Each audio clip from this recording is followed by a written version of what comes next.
Hi, my name is Katie McKay, and I am here to start a webinar about how drawing is writing with pre-K writers. We're here to talk in this webinar about how we can analyze and apply author's craft with even our youngest writers in pre-K. I work with the Heart of Texas Writing Project at the University of Texas at Austin in Austin, Texas. I co-direct the project, and I also work as a teacher consultant. And this year I'm also working in Austin Independent School District at a school called Travis Heights Elementary, where I coach teachers of multilingual students. So you want to go ahead and introduce yourself? Hi, my name is Edith Rios. I teach at Travis Heights. This was my 12th year at Travis Heights that I just completed, and I've only taught at Travis Heights.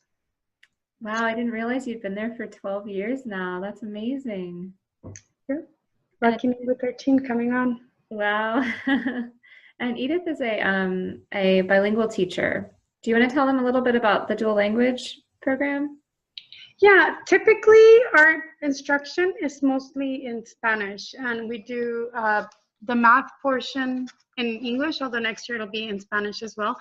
So it's kind of like an immersion program. Sorry about that. Lately, our population at our campus has shifted to have more English speakers or children who speak English at home than Spanish speakers. We had more of a balance before, but now it's mostly English speakers. That's why I call it more of like an immersion program. The writing lessons typically happen in Spanish, but in this case we did English. I do have an English language arts block as well, but it's a little bit shorter. And it alternates between phonological awareness, reading, and writing. So. And as far as language speakers in your classroom, you have students who speak English at home, students that speak Spanish at home. Do you have any other languages in your classroom?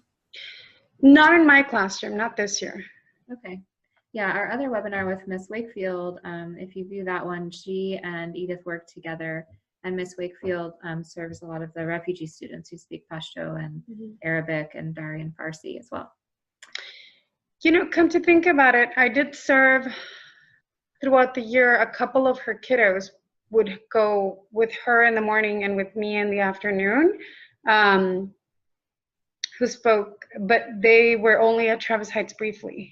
Okay. So it's two kiddos from her classroom spent the mornings in her class and the afternoons in my class, and we did the math block in English and then that English language arts block. Great. Well, in this webinar, we're going to take a look at a lesson that I did recently in Edith's room, and we'll watch that together and we'll kind of debrief about that, and then we'll watch a few conferences with students and a little bit of share time. So this block that I did was right toward the end of the year at pre-K, and it included a full workshop cycle where we started with a mini lesson. Then the students broke off to do their drawing and writing on their own, and I walked around and did conferences with them, and then we finished up with a share time. So we'll go ahead and move forward to look at this mini lesson.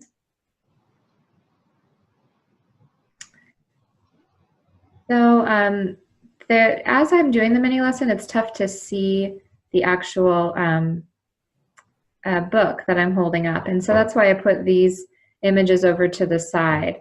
I had talked to Edith about how she's done some lessons about applying author's craft to their writing and illustrations, and we talked about Mo Willems and how he can show emotions by changing the eyes and the eyebrows. So that's what this lesson will be about today, and these are two of the pictures that I'm holding up and showing them that you'll see in the mini lesson. Would you tell us just a second, Edith, about a few other lessons or kind of some things that you've done with students about analyzing and applying author's craft before? Yeah, definitely. So when you first came, I remember we did a whole week where there was no actual pencil and paper. You know, there were no actual writing utensils. We just kind of talked about components of stories. I don't remember so great, but so well, but it was things like stories sometimes have people that we love. I believe one of them was stories have a setting. so on and so forth. It was just story elements, and they would just sit down and tell each other stories. And then after that, we would teach lessons about, like shapes, or what kind of colors does this author use. Things like what kinds of things go on the bottom of the page and on the top of the page and in the middle of the page. I know at one point, one of my kiddos, we were reading a lot of, during fall, we were reading a lot of weather books, and we started noticing that the colors that the illustrators used to show kind of the type of climate or the type of weather that was happening in the picture.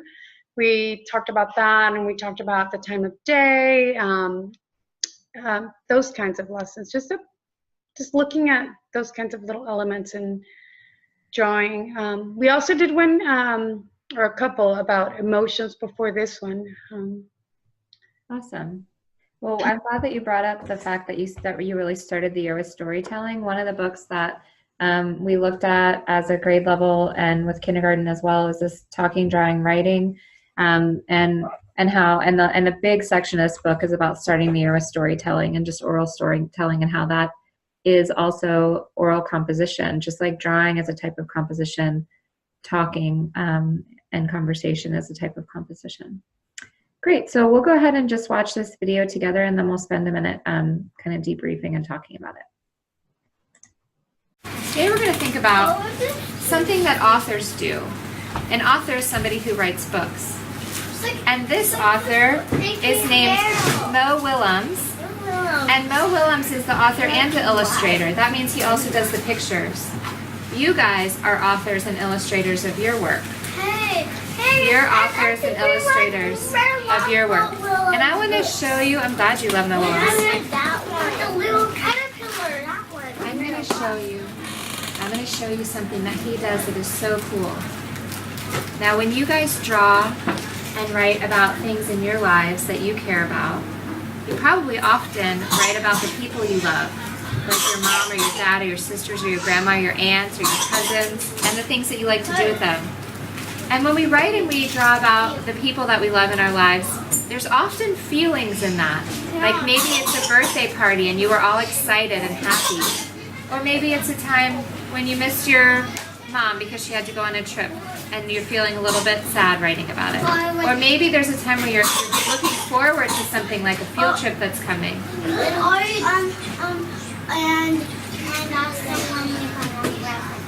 Yeah, maybe any of those things, right? One thing that illustrators like you can do to show feelings in your drawings is to pay attention to how you draw the eyes and the eyebrows. Do you see my eyebrows? Can everyone go like this? Can you move your eyebrows up and down? Can you make a face like this? Do you feel your eyebrows go up? Now make a face like this. Do you feel your eyebrows come down and get wrinkled? And what if you're like this? Huh? Like you're confused. One eyebrow might kind of go up. Oh, I love the way those eyebrows are going. Yeah, exactly like that. Well, Mo Willems does that with his characters to show their feelings. Look at Elephant here. He's got lines on his forehead, and he has these, they're kind of like U's, like little frowns for his eyebrows.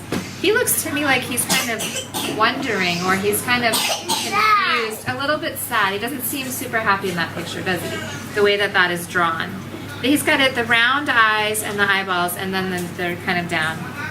Look at the eyebrows on Piggy here. She's got this big smile and her eyes are closed and the eyebrows are a little flatter. But they are kind of slanted like diagonals, like little slides. I'm going to show a couple other places where Mo Willems has done cool eyebrows. Look at this one. On this one, I think he has an idea. He's like, huh. And he actually, Mo Willems only drew one eyebrow on this one because it's like showing that it's kind of up, like, I have an idea. And he just did one, and it's kind of like a little hill. They didn't do any eyebrows on this one. That's just a little, like, forehead line. There was some really cool ones. Oh, look at this. Backward, he's saying? Like, can I do that backward? And look, he has got one straight eyebrow and one that's really curved, and the eyes are super open. Oh, yeah, and I wanted to show you something else that he does. Sometimes he's got the eyes closed, sometimes open. Look at this one. I love this one. His eyelids are half closed. He's got a circle for the eye, but he put a line in the middle to make it like it's half closed, like he's kind of like this. I will try to dance. Yeah, he's kind of like exactly like you're doing. Yeah, like can everyone try to half close their eyes and kind of be like, I will try. You've got great eyebrows. Look at your eyebrows. Yes, just like that. So I'm going to think about how I could practice making eyes and eyebrows that show different emotions. And I'm going to think about things happening in my life that I might be, if I'm going to write about, let's see. Oh, I know what happened. My daughter is 6 and she is in kindergarten and she just lost her first tooth the other night, right? And so if I were to try to draw her eyes when that came out, I mean, she was super excited. So her eyes might be, can you guys see my pen? Keep your eye on my pen. Do you see your pen? Yep. Up, down. Do you see the pen? Thank you. I'm going to put it over here. Your eyes are going to be over here. And I might draw 2 eyes, maybe like circles. These are kind of like ovals, really. And maybe she, I don't know, let's see. Maybe I do her circles. And then they're up high. And I think I need to have some type of a smile. Like, she was probably like, how was her smile? Maybe her smile was like, kind of long, like,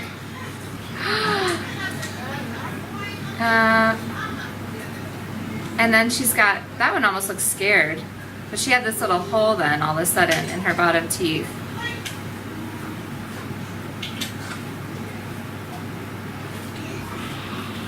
I might make this a little bit bigger. Maybe I want her eyebrows kind of like this. She does maybe even some eyelashes. She looks kind of scared there. I wanted to make her seem excited. Let me try that again. How would I make her seem more excited? Maybe if her eyes weren't so long. Maybe if her eyes were like this. And then maybe if maybe I need a little bit of a smile on that. There. Does that look a little more excited? Yeah. Instead of scared? Yeah. And her eyebrows up like, maybe I even have her hand here, like she's holding her tooth that just came out. Here's like, how do you draw a little tooth? I don't know, like that. And then she's got her teeth. So I use little squares, I guess, and then she's got a black spot here because she didn't have a tooth there anymore, right? It's like a hole. There, that looks a little more excited. But do you see how I just used circles and squares, and it was kind of a half circle here. In a second, when I say go, you're going to talk to somebody near you, and you're going to talk about what kind of feeling do you think you want to draw about or write about today? What kind of feeling would you draw or write about today? And you could try out with eyebrows or with your eyes and thinking about that. So turn and talk to the person next to you. What kind of feeling do you... So when you get to your seat today, you can draw about anything you want. And when you're drawing a person, you might think about what are they feeling? And if they're feeling that thing, how could I use the eyes and the eyebrows to help show that? Okay? If you want to practice like I did with lots of different faces and how you can make your face feel different ways, you could do that too. Okay? All right, so you could go ahead and head to your seats and I'll come around and talk to you while you're drawing. The book like Mo Willems, or with a book by Mo Willems, the kiddos connect so much to the author because they're so in love with his books, you know, in my class. And it was just such a different, I think they were both effective lessons, but it was just so different. I don't know, that's kind of what I was thinking. I was kind of thinking about the lesson that I gave versus the one that you gave and how, yeah, you know. I think that's a really interesting point that you're bringing up, because I think the text that we choose does make such a difference, but also the idea that we can reteach almost the same lesson many times using many different examples. Oh, yeah. And be more sure that it's reaching more kids. You know, when you think about all the things that go through my mind when someone's talking to me for 5 minutes, you know, and whether I'm really going to grasp that and take it with me, or whether I might need to hear it in a different way or about a different book or a different day 3 or 4 more times. I think even in pre-K, we feel this like need to quickly check through the standards or get these things done and move on, when really, if we are digging deeper, and this idea of emotions is hitting so many of our standards. So we're talking about social studies, we're talking about social emotional learning, we're also talking about paying close attention to the world and revision and writing and, like you said, storytelling. Um, that it's worth spending that time to reteach it with a book that they're not as familiar with, a book that they love, a book by an author, but also their own writing, because a lot of the writing that we'll look at right now could then the next day serve as the demonstration lesson too. Uh, Yeah. any one of these little videos or pieces of writing, then that student could come up and do a whole nother lesson about how to draw eyes and eyebrows to show emotion. Yeah. I noticed in there too that, like, this is for the audience to know, this was like was this the last, not the last week of school, maybe the second to last week of school. And students they're excited and they have a lot of energy. And so I noticed a couple of times just using the pen to get their attention, you know, but that once they started seeing those eyes forming, they were just really on it, you know, Yeah. seeing how we could apply what we saw Mo Willems doing to a drawing. I could just sense the kind of a shift in the attention at that Yeah. point, and Yeah. then we'll see how that kind of played out with their writing. If I remember correctly, they were also mirroring you at that point. They I were, know that they did when you first pointed out the line, the half of those eyes. I know they started mirroring you, but yeah, if I remember correctly, they started mirroring you at this point as well. yeah. So maybe it was the acting it out a little bit too that got them moving their own eyebrows around and making the different eyes and things might have also been something else that really tapped into what they were And feeling. connecting to your story too, because even though they're only just now turning 5 or they're just 5, some of them are starting to get the loose teeth. Oh yeah, yeah. So the topic that we choose for our demonstration is also something that can help them relate and start connecting to the writing, the idea of Mhm. they're writing their own stories. Well, let's look at this video first. This is a short little clip of one little boy, and well, why don't we just go ahead and write and watch it, and then we can kind of talk about what we see. This is what he came up with after that mini lesson.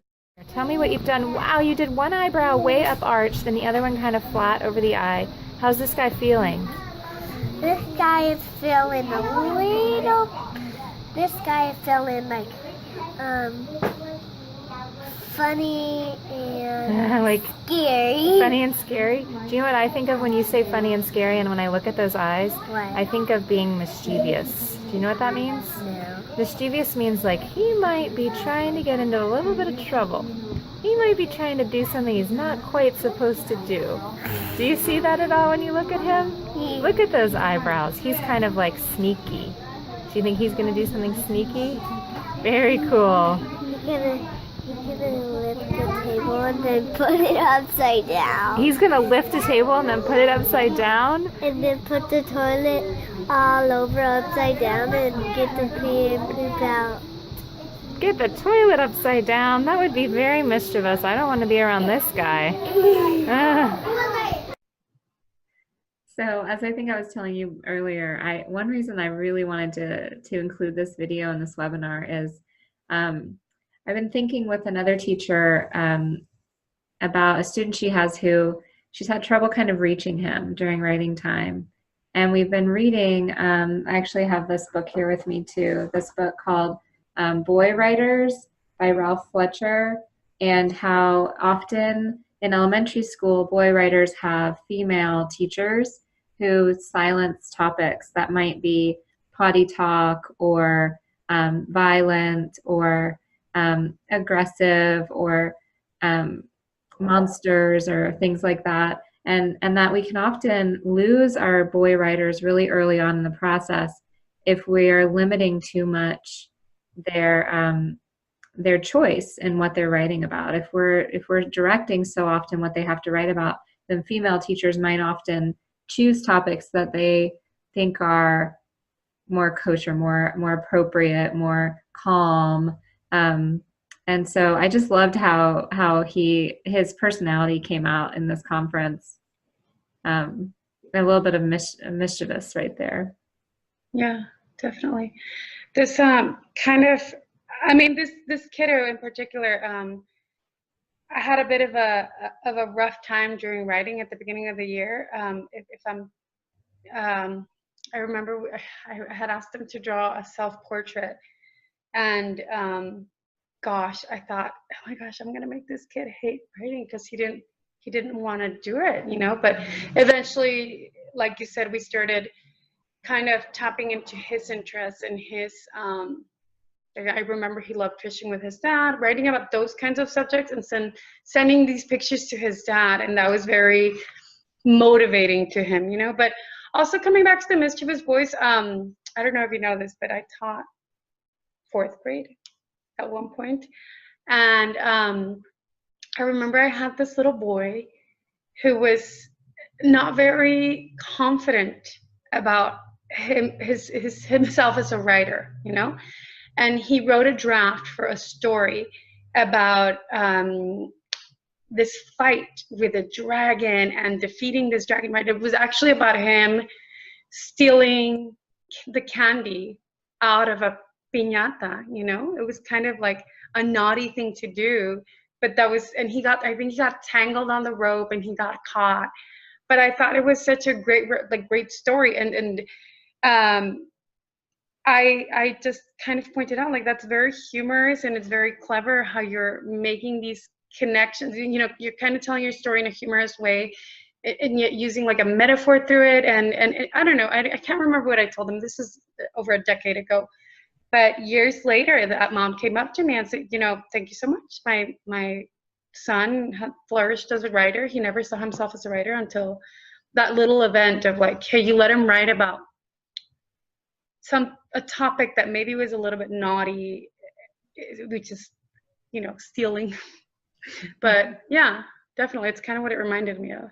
Yeah, and I see that in this author, and just think if we lose them already when they're 5, you know, but if we can hook them in, just look at that face too, like how much talent there is in this face that's sitting here in front of us. Look at how wide that grin is and how it reaches the tops, you know, that it's almost as if his eyes are crinkled straight into the smile, and these lines for the teeth and these thick, you know, he really went over and over again on these eyebrows. Yeah. These really thick eyebrows, and look how much it looks like pig. He hadn't even seen this drawing here, but later on, after I saw this, I looked online to find a kind of mischievous look on these faces, and he really hated this.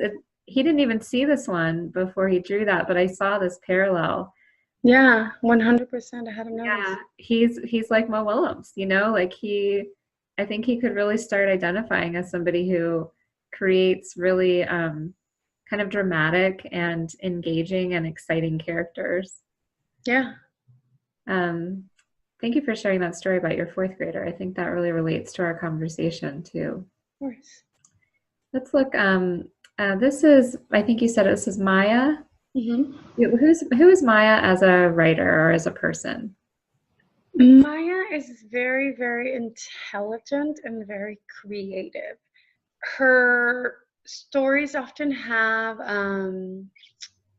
not just a plot and a setting, but like I like a mood, you know. And I like, she'll start a story with like, it was a dark, scary night, and I'm just like, whoa, how old are you again? 5 years old. And she'll write these I feel like sometimes,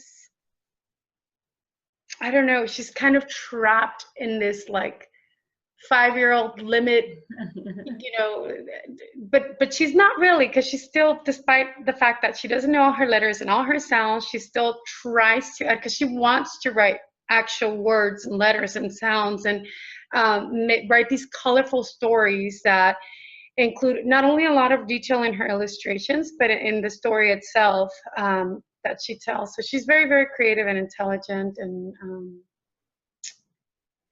cool. She loves writing. She, you know, yeah, I don't.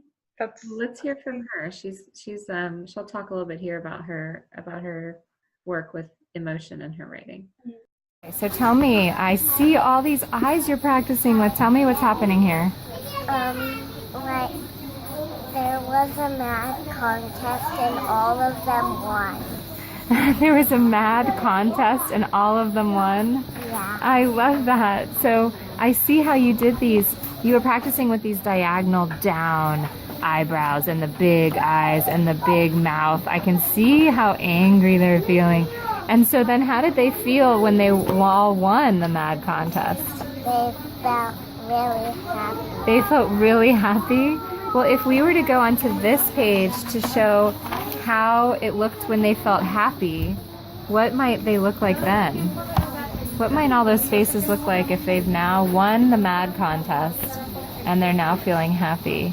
Got those circles. And what might their eyebrows look like? What might their eyebrows look like if they're happy? Maybe look at my eyebrows when I smile.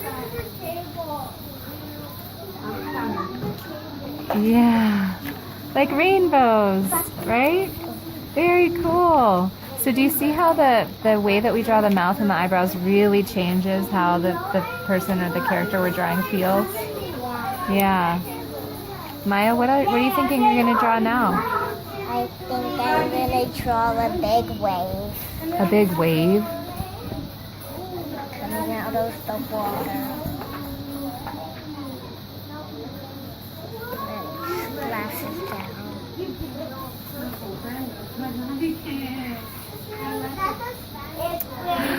And that's the water splashing out of the water. So the wave splashes down. I saw that quick stroke that you had when it went down. And then these dots here, is that this water splashing? Uh-huh. And here's his tongue. He's sticking out his tongue because he thinks he wants water.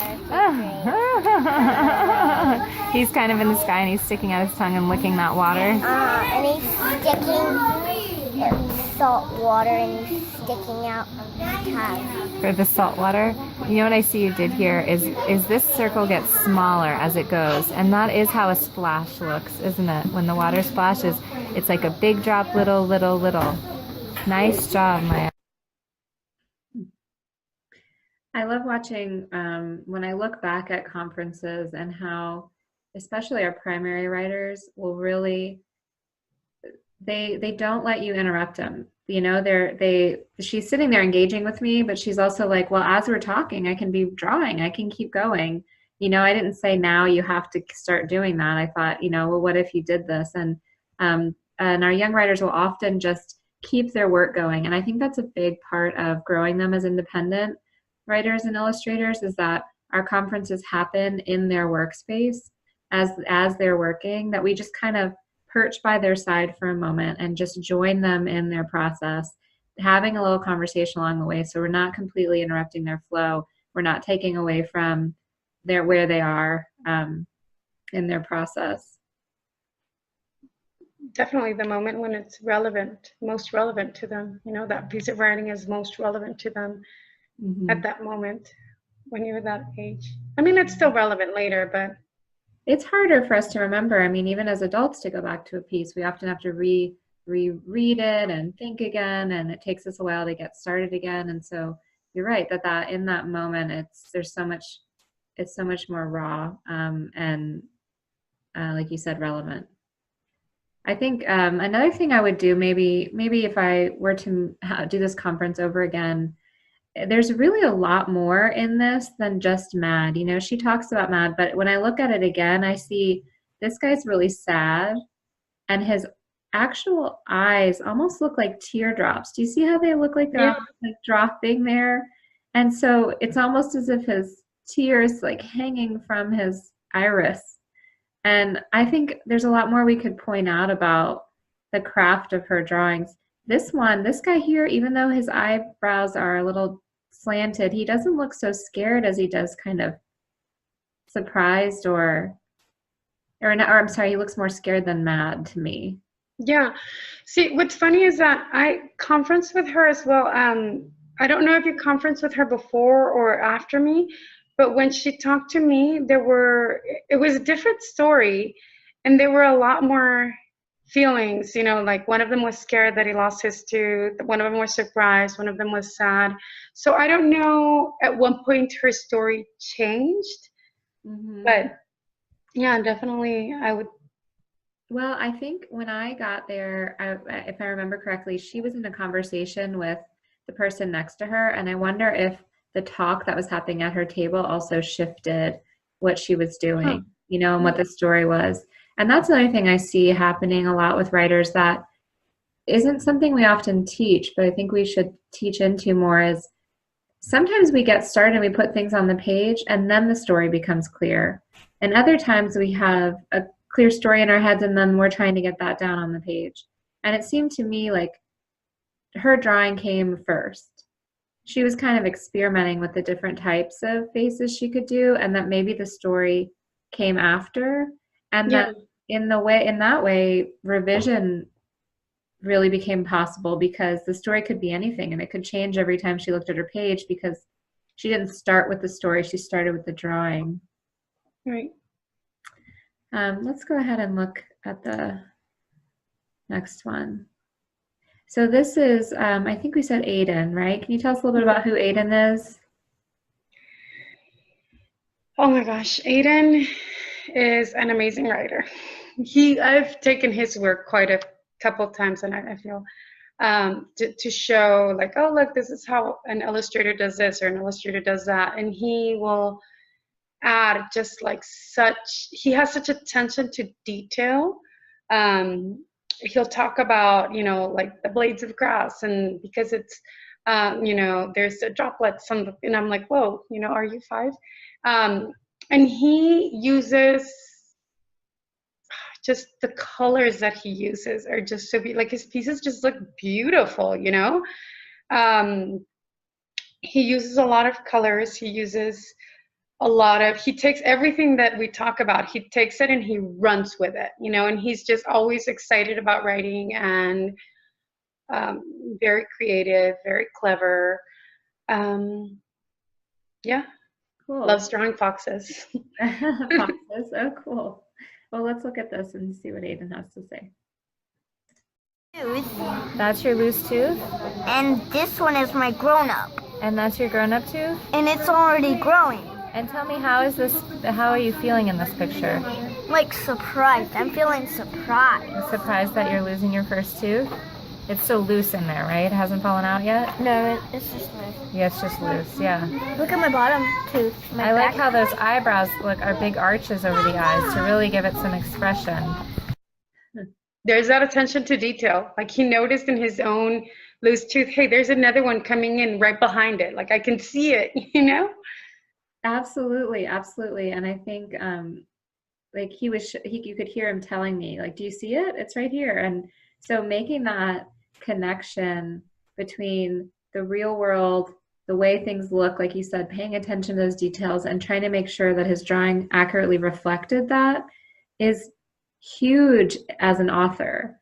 And that's something that, you know, later on we're trying to teach kids to do, but they're doing it. They can do it at 4 and 5 years old. And what we just need to do is to keep them growing on that and not cutting them off and saying, now get your letters on there. But if they can make drawing a big part of their composition, it becomes very natural for them to then include the details of the real world in the details of their writing. Yeah, I think you're right. That's definitely a strength of Aiden's, that he is really has a close attention to detail there. We're going to move on to this piece here. This is Lexi, right? Yes. And tell me a little bit about Lexi. So Lexi's a little different. With most of the kiddos, you know, I'll teach a lesson and they'll go out and they'll try it most of the time. Lexi, I feel like she always, when it comes to writing, she always has her own plan. You know, sometimes she's going to try whatever we're talking about. And sometimes she'll sit down and just play with strokes and just draw strokes or curves or lines. And I'm just like, I can't make, you know, it's just these intricate little pictures where she sits there and meticulously plays with lines and curves and strokes. But there's not really a story to them, or sometimes she might add a story.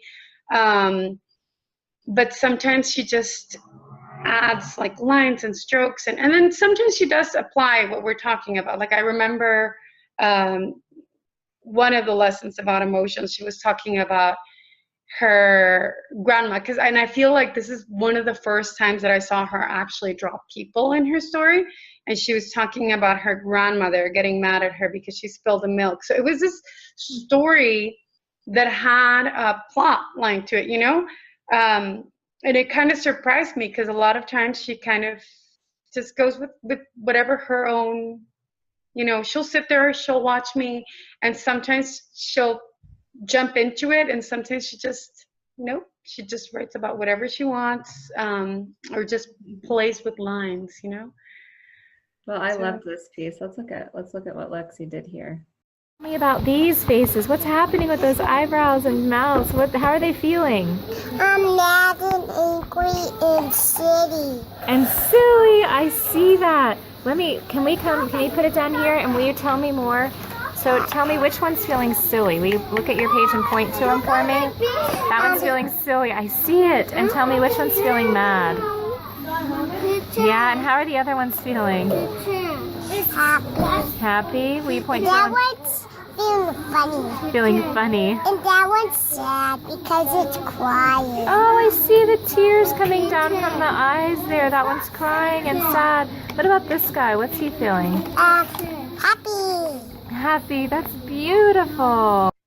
So I didn't get a long clip here with Lexi, but I just love just looking at this piece. So I wanted to talk about it a little bit. And again, kind of like with Maya, how she did a lot of what I did here, where she was experimenting with all different kinds of faces. I look at this one here and these lines coming down from the eyes.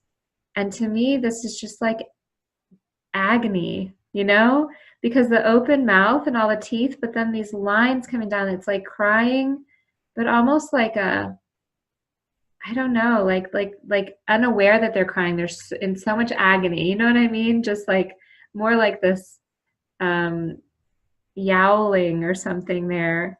And then I love how she experimented with the mouth here, and it's this curve like a little roller coaster that sometimes we see authors use or illustrators use when there's someone who's either nervous or unsure or silly. There's lots of different ways that could use. What stands out to you when you look at this? I was just thinking about Lexi. You know, she's the only one that used the pen. Not only does she experiment with lines, she experiments with writing utensils and that kind of stuff, you know. But also thinking about not just Lexi, but all my kiddos, how when they looked at your model, a lot of them followed your model of just drawing, like not drawing the face, you know, just the expression, just eyes and the nose and the lips, the mouth, and nothing else. And I thought that was very interesting, right? But then a couple of days later, like I found out with the previous lessons, they started adding expressions to other things. Like I know, I think I sent you a picture of a drawing that Colton did where he added expressions to like a heart, you know, just a little heart creature with eyebrows. Send that to me. And so using their drawings of how they typically draw people, because when they typically draw people, they have all the body parts or more body parts, you know, not all of them have all the body parts, but more body parts, like a face, a body, but merging or combining this standalone, here are the expressions, and then kind of merging it into, okay, so this is how I typically draw. Let me add to this what I learned or what we talked about the other day. I don't know if that makes It sense. does. It makes sense. And I hadn't even thought about the fact that I hadn't drawn the faces on there. I think maybe I had intended only to do the eyes and the eyebrows, but I realized. And the other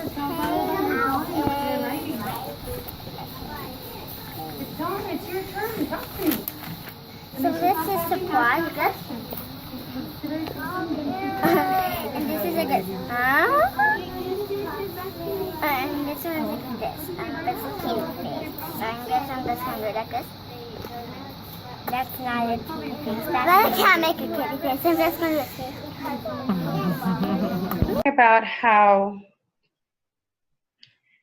this lesson was taught in a very specific context, you know, this is it, this is a lesson about expressions, this is how I'm teaching it, and they learned it that way, but then they applied it to the way that they typically write, I guess is what I'm trying to say. Yeah, and actually I was reading a little bit of Talking Drawing Writing earlier, and how that is kind of an advanced stage for pre-Kers to be doing it, showing that at the end of the year, as opposed to just in their sketchbooks practicing sketching, actually then being able to apply that practice to their own stories, shows that they really came very far as writers this year in your room, that they understand that we can practice these little things and try them out, and then we can put them into place when there's a story that really means something to us. Cool. So we're going to look at this last video before we close up. I wanted to include this one. This is the share time. I love just pointing out how these two girls are sitting and looking at each other. They have their legs crossed and their notebooks in their laps. And I came across them, and you can't see it great in the video, but it just made me giggle. And then the more I've reflected on it, I thought about just how important what they're doing is. And they're actually looking at each other, and they're mirroring each other's faces, and they're trying to make the faces on their face that each other had in their drawings. And what occurred to me was how important this is for social emotional learning, for social awareness and self-awareness. And then also they've on their own incorporated some drama-based instruction, which is another thing that helps us.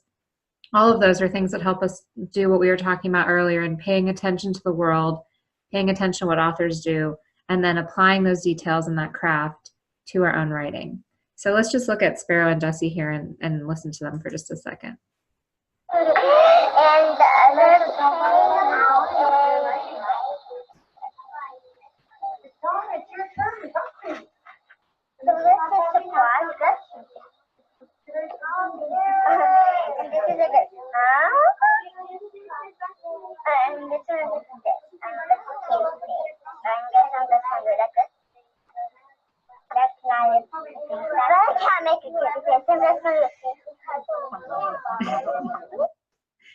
So if you could, I don't know if you could see her. I'm going to go back to, if you can kind of see right here, you can see she's got the tongue sticking out in her drawing.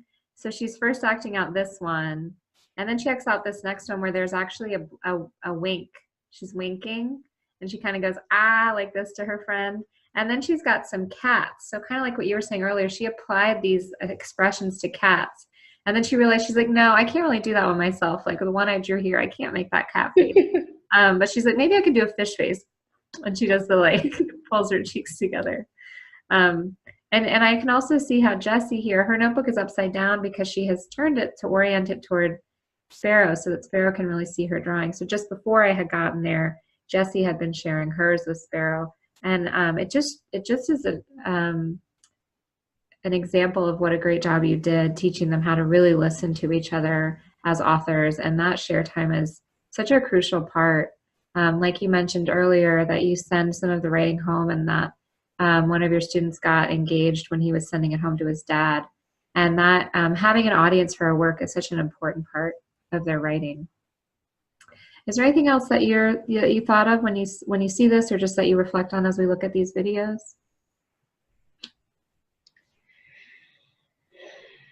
No, I was just looking at Jessie's drawings a little bit, and she's come a long way as well, and so has Sparrow. And yeah, they grow so much. Yeah, they grow so much in 1 year, don't they? Yeah, and all that. I know this isn't what we're talking about, but I just realized like that string of letters down there. Just yeah. She was for a little bit. I don't know if I should say this, but you know, we were working in small group with those letters and letter sounds and letter names, and I don't feel that her motivation was there so much during that time of the day versus when it came to writing. You know, you shouldn't care about winning the bingo ABC game or you know, whatever it was we were playing, writing it in the sand, maybe the Wakey sticks, but you know, that wasn't as motivating to her as when it came to her writing, because she really tried to add the correct sounds to what she was writing. And I feel like her writing was really the motivator for her learning her letter sounds. And I don't think that for a Yeah, small group, one there was much growth as applying it to her writing did. yeah, one metaphor that I've heard about writing workshop and about just kind of backward design and thinking about what is the end big thing we want kids to be able to do. One metaphor is sports. Thinking about if we just go and practice all these drills all the time, you know, how to pass the ball, how to score, how to throw it in, how to not touch it. The kids don't know the end game. They don't understand what's the point.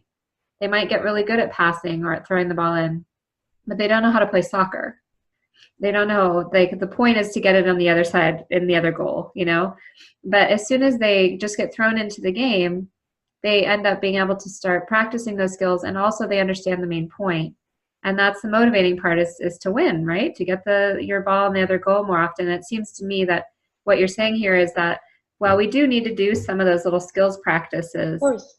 It's when they're sitting down in this case and they're motivated and they have a story to tell that they most effectively put those skills into practice. She's kind of in the game here. This is like, at least like you said, like maybe she wasn't as into the little skills practice, but when she got the chance to put them into practice here, she did, you know. Yeah, I think that's an important thing for us to think about, especially with our primary writers, that we need for them to have that opportunity for the end game and to really enjoy being able to play it. I think you definitely hit the nail on the head with that metaphor. Well, we're going to have to close out, but I just wanted to end kind of with this quote from the book Talking, Drawing, Writing. By wondering and noticing out loud how these illustrators decided what to draw and how to draw it, we're modeling for our students how to pay attention, how to name what we see. And I just think your students did that so beautifully. You know, they really were paying attention to the world around them. They were paying attention to different authors, their peers as authors, their teachers as authors, and also their favorite authors in the published books they've read. And they were paying attention to that and then putting it down in their own notebooks. So I'm super excited for them to go on to kindergarten. Thank you for all the work that you did with them this year. Thank you. Thank you. This has been really exciting.